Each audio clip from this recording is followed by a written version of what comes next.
Hey everybody, welcome to the Hogwarts Legacy Gameplay Showcase. I'm Chandler Wood, Community Manager here at Avalanche Software, and I'm honored to introduce you to our panel today. First up, we have community guest host, Ben Snow. Oh my god, I can't believe this is happening. Thank you so much for having me. And from the Avalanche team, we have Game Director Alan Tu. Hello everybody. And Systems Designer Mackenzie Toner. Hi. And finally, just off-screen capturing gameplay for us, Andrew Coram. Today we'll be giving you a taste of the open world via broom flight, a deeper look at combat using the Dark Arts Battle Arena, and a look at your personalizable home within Hogwarts, the Room of Requirement, where we may even see some beasts. And we're starting right where we left off in our last gameplay showcase, just outside Hogwarts, which I love that you can walk out of the castle after walking through everything and then just come out here and take off on your broom out into the open world.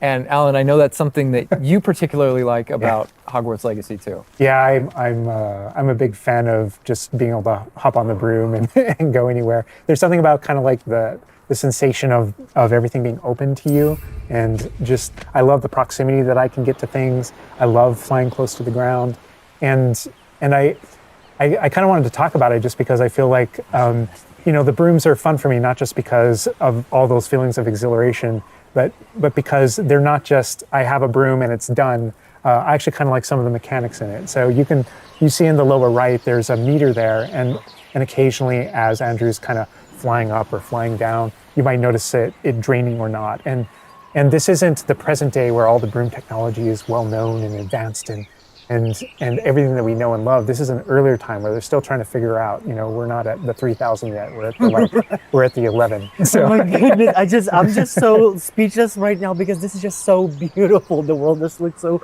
by the way, the broom, is that like the only one, or can you like upgrade that broom to go faster? Yeah, so we have a shop in Hogsmeade, actually a broom shop. And so that sells a variety of different brooms. And it was important to us that the player could customize themselves based on their own aesthetic. So they're purely cosmetic, but if you talk to the shopkeep and help him out, he'll actually sell upgrades. Yeah, and those upgrades will make it so that where normally the broom, you can only fly, you can only go at max speed. It's kind of like a turbo meter down there. You can only go at max speed without the meter going down, kind of closer to the ground. And as you raise into the air, you'll notice the meter drop. And so those upgrades will allow you to increase that distance from the ground. And the broom owner at the sporting goods store in Hogsmeade is trying to perfect the broom and get better at it and know it better. And you can participate that and get better and better brooms through that. And I love that mechanic encourages you to actually explore the world and kind of stay close to the ground. It's not just a travel mechanic, point A to point B.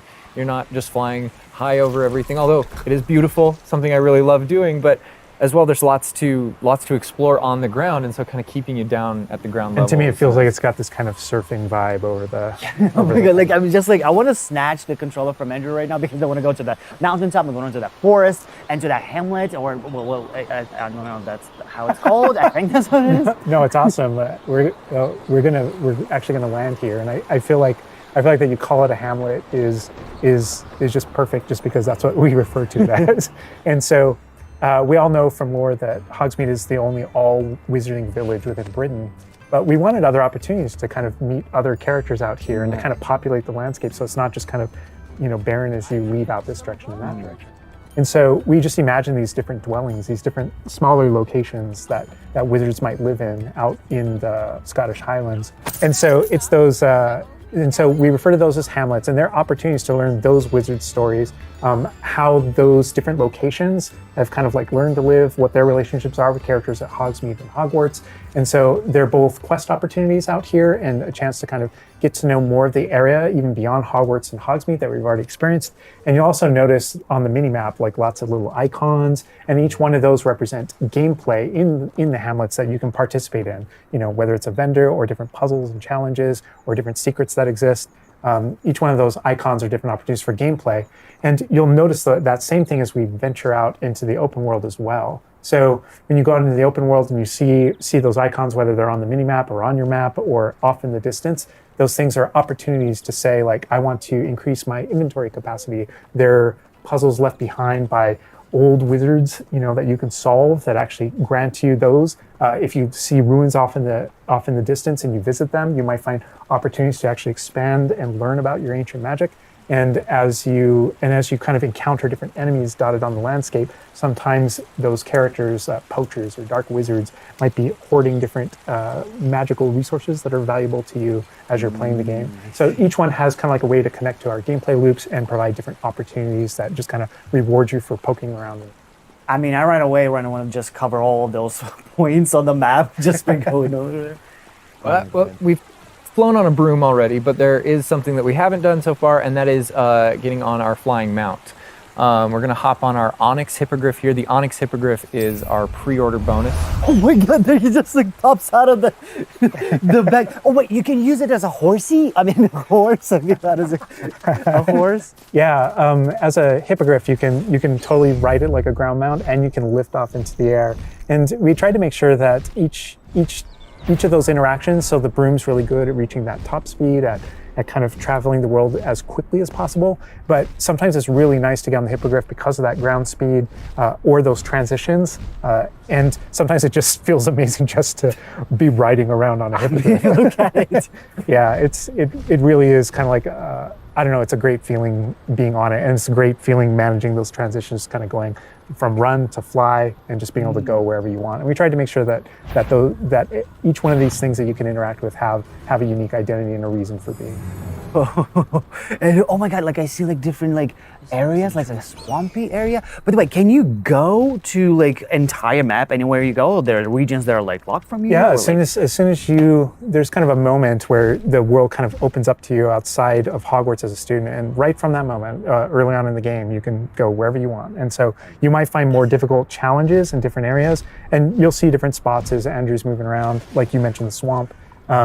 But there, we have got like a coast, and we've got different types of environments out in the world just to kind of pepper your experience, reward you for exploring, keep things fresh. All those things exist as we're moving around. So cool. And I love that windmill. It's like so rustic. Like I keep forgetting that this is like 1800s. The Wizarding World we've never really seen before. Like it feels so authentic. Like it's part of it.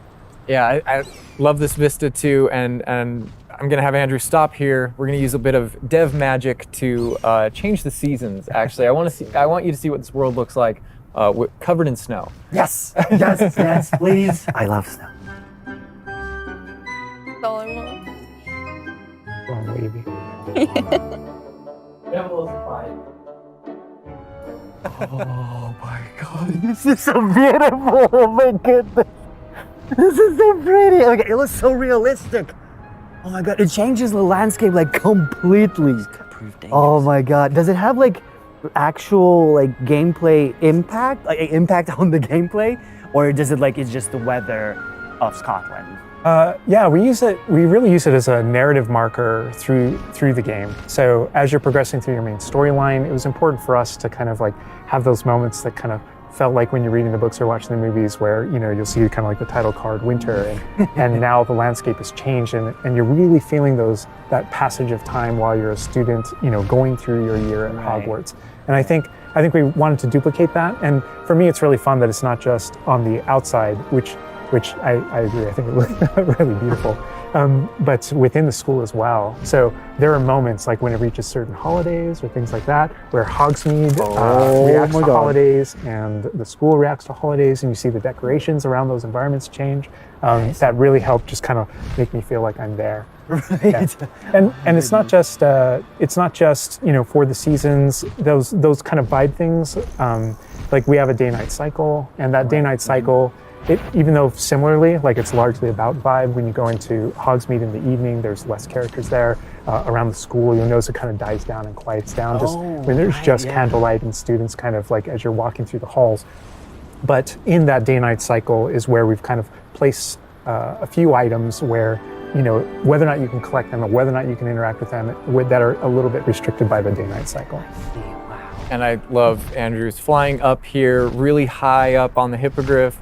And we're just looking at this view of Hogwarts in the distance. It's just absolutely beautiful. It's part of what I love most about flying around in this game, whether it's on a hippogriff or on the broom.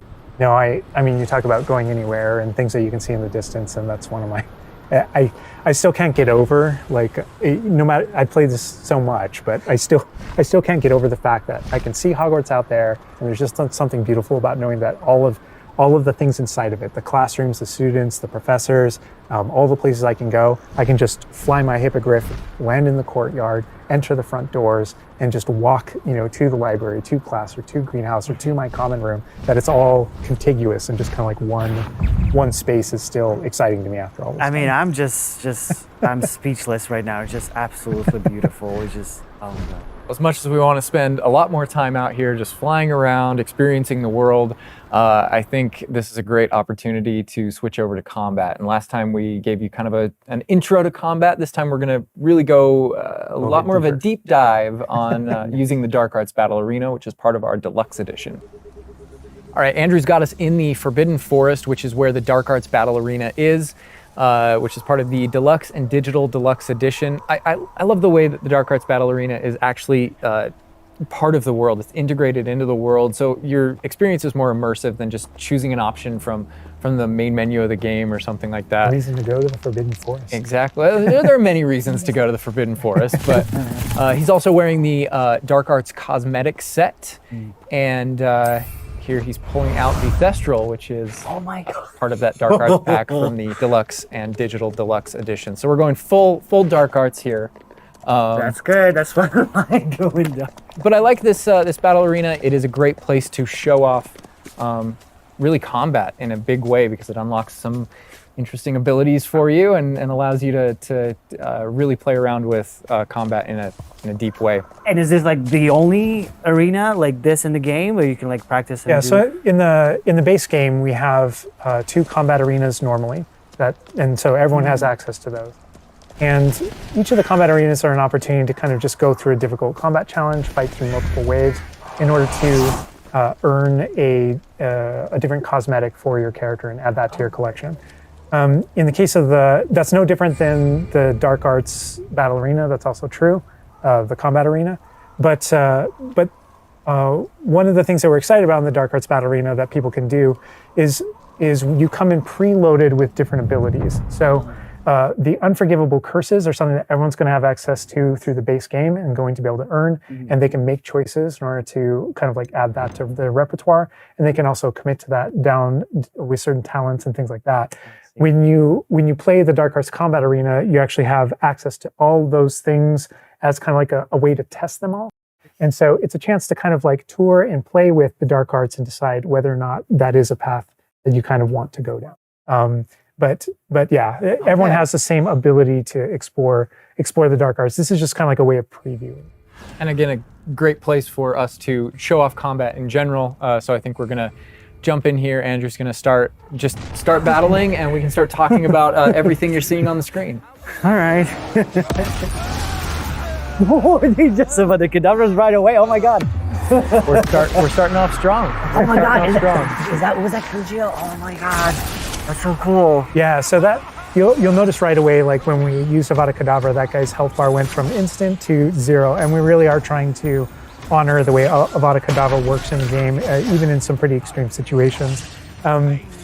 You'll notice that like the meter takes up a lot longer to a little kind cooldown. of build up as a way to kind of deal with its extreme power, just so that it's still fun to use. And then there's some ways that we'll probably talk about to adjust that. But I don't know. I don't know if there are things on the screen that you just have questions about. Well, I see like little blue things pop up from the enemies. Also, like that sign. Well, it's like, so in the community we call it the ancient magic sign. I don't know if that's how it's called. In the game. So the community is astute. So on the development side and in player facing in the game, we reference that as your ancient magic community. Oh, so it is ancient magic. That is, yeah. So as your abilities in the game keep growing and you become exposed to some of the secrets about your own kind of mystery and your own abilities, you start unlocking new powers. So one of those powers, you'll see the R1 button appearing throughout the game. That's an ancient magic throw, we call it, that allows you to kind of like draw an object to you and fling it at an enemy.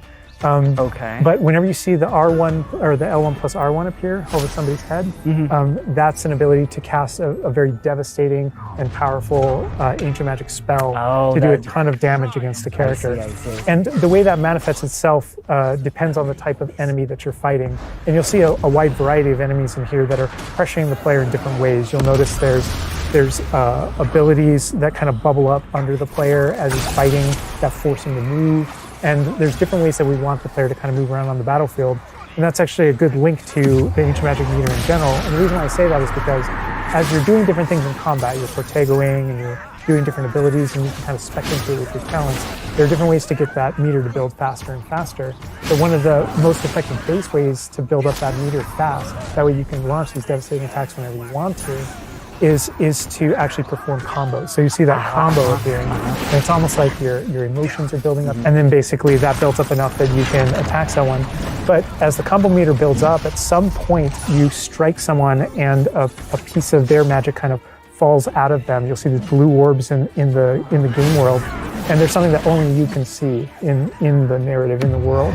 And it's another reason to move around on the battlefield. If you can go up and collect those things and suck them in, they give big jumps to that ancient magic meter as we're playing. We're talking a lot about spells and magic here, but I think there's another huge component of combat, and that is the tools that you can bring to combat as well to kind of change the way you play. And I think Mackenzie knows a lot about what's going on with the plants and potions. And so the tools are really interesting because they're basically like a prior investment. So you can bring the potions and the plants that you grow in the room of requirement to combat to essentially kind of help you defeat enemies a lot quicker and more efficiently. So some of the tools that you'll see here are like the rock skin potion. So that is something that basically covers your skin in this like rocky material that reduces the incoming damage that you're receiving. So against big enemies, hard-hitting enemies like trolls, that's super helpful. Oh my god, he's just destroying. The troll just collapsed from one of the cadavers. Obviously, we have the Wiggenweld potion as well, which increases your health. And then we have the focus potion. So when Alan talks about having to balance Avada Kedavra with a long cooldown, because obviously it's an instant kill, one thing that you could do is brew a focus potion, and that will increase how quickly your cooldowns regain. Right. Oh my god, there's just so much like versatility, like in what the character is doing to the troll right now. Like he's just bouncing around the arena. He's like not. And the troll makes him move around too, looks like. And I love that our plants are violent. Yes, and so that's like when we're talking about the setup of the arena, you also have plants that you can fight with. And so we have things like the venomous tentacula that you can put down, and it acts like a turret, and it just kind of shoots enemies around the battlefield. That is so cool. This is like a truly like Hufflepuffian way to approach the battle. Yes. No, that was super important to us. So there were these like multiple ways, and so you can see there's a ton of different things that you can use. The mandrake is one, so you can pull it out and it stuns with its like piercing cry these enemies in a radius. And another thing I want to call out that we're seeing on the side of the screen here is these dueling feats, which I love because I love anything that prompts me to play a game in a different way, a unique way. I don't want to get stuck in my style, you know. And so this is a way to, if you want to get stuck in your style, go for it. If you just want to blast people with spells, go for it. But we also want to have some things over here that may make you use certain plants or certain potions or block more or... Yeah, we mentioned the field guide challenges in the prior stream. And the field guide challenges, this is the way that the field guide manifests like challenges for you to do in combat. And exactly to your point, we just wanted a way to encourage players to explore the different systems, to help them decide, to just kind of practice with them and explore what they want to do, because there really are so many different ways that you can push talents.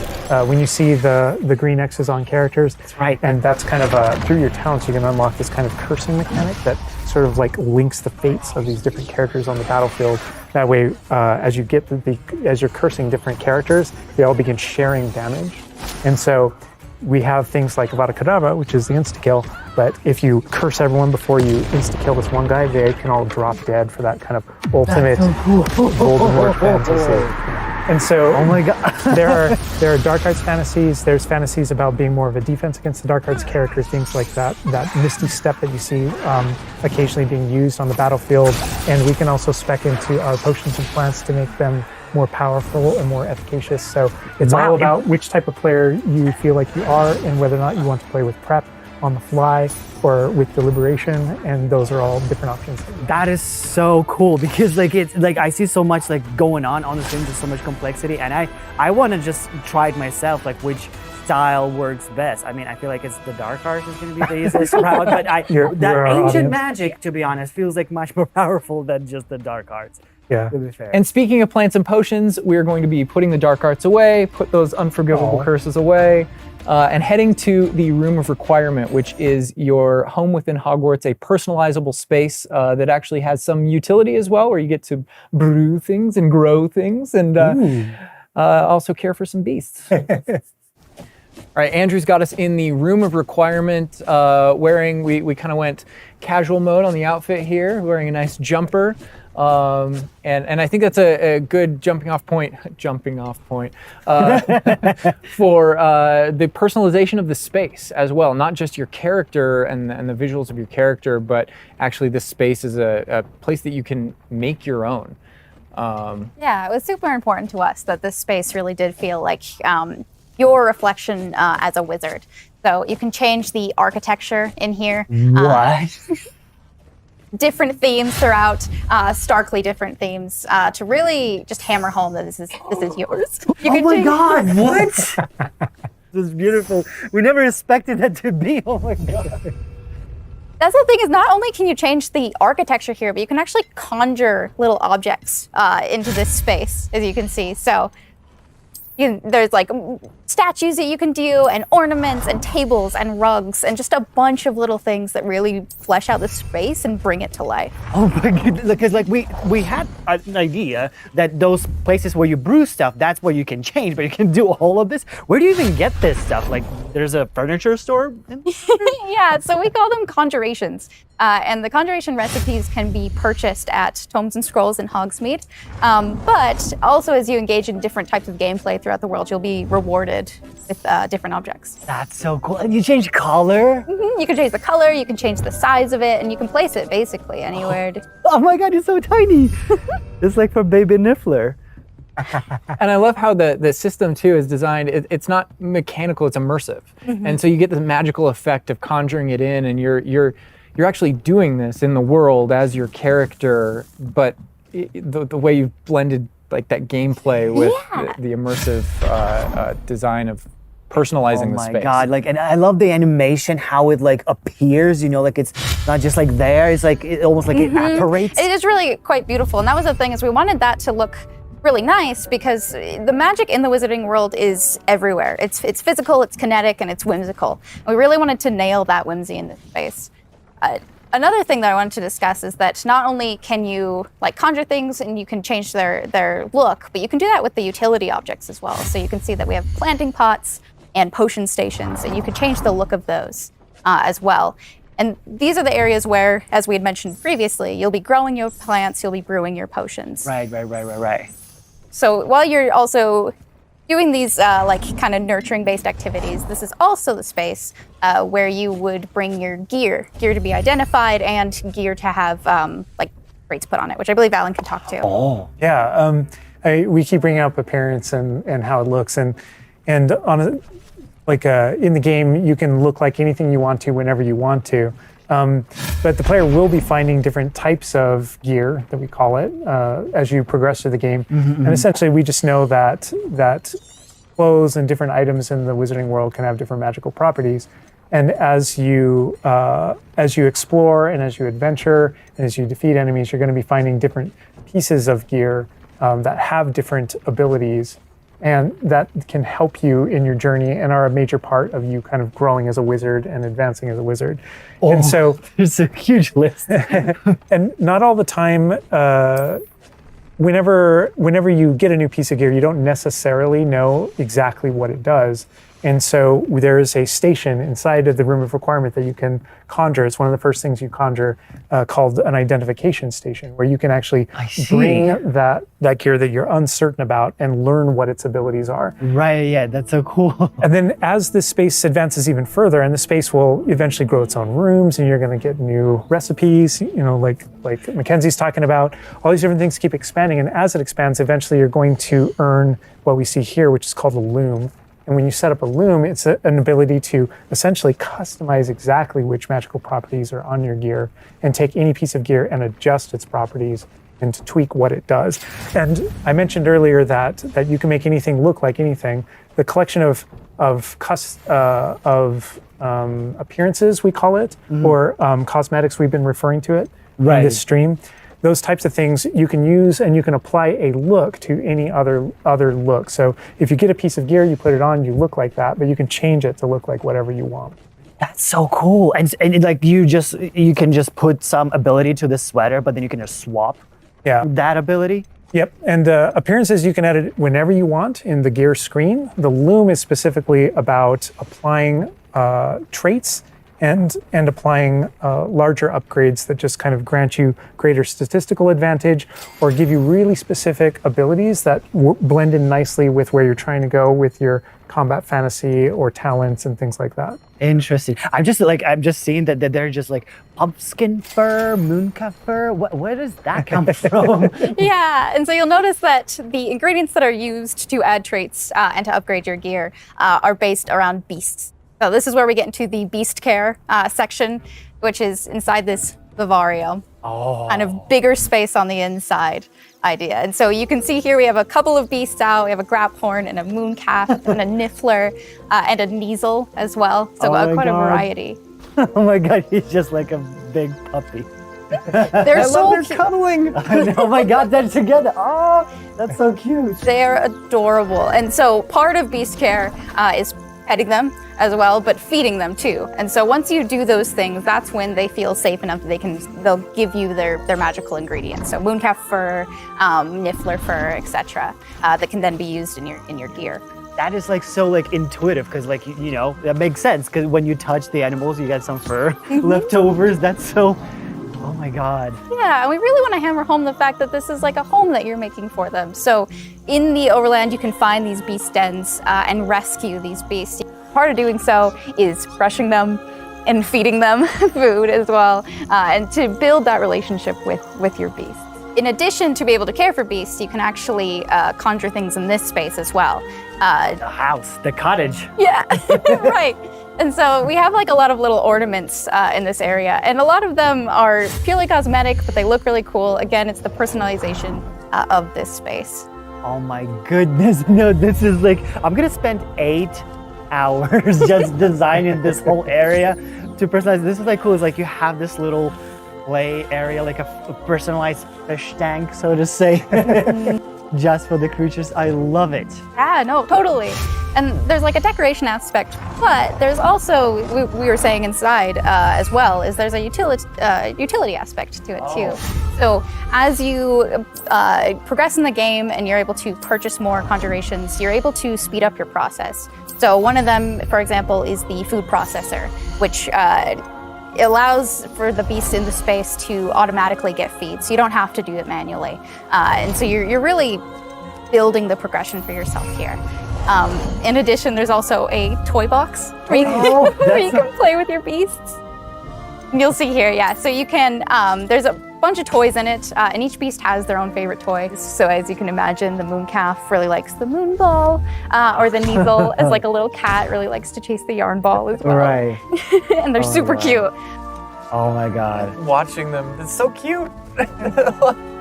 And the big thing we really wanted to hammer home is that the world is a dangerous place. And so by going and rescuing these beasts and bringing them back here and caring for them, you're really helping them out. There's poachers in the overland who hunt these beasts for their material. So instead, you're caring for them. You're giving them a home.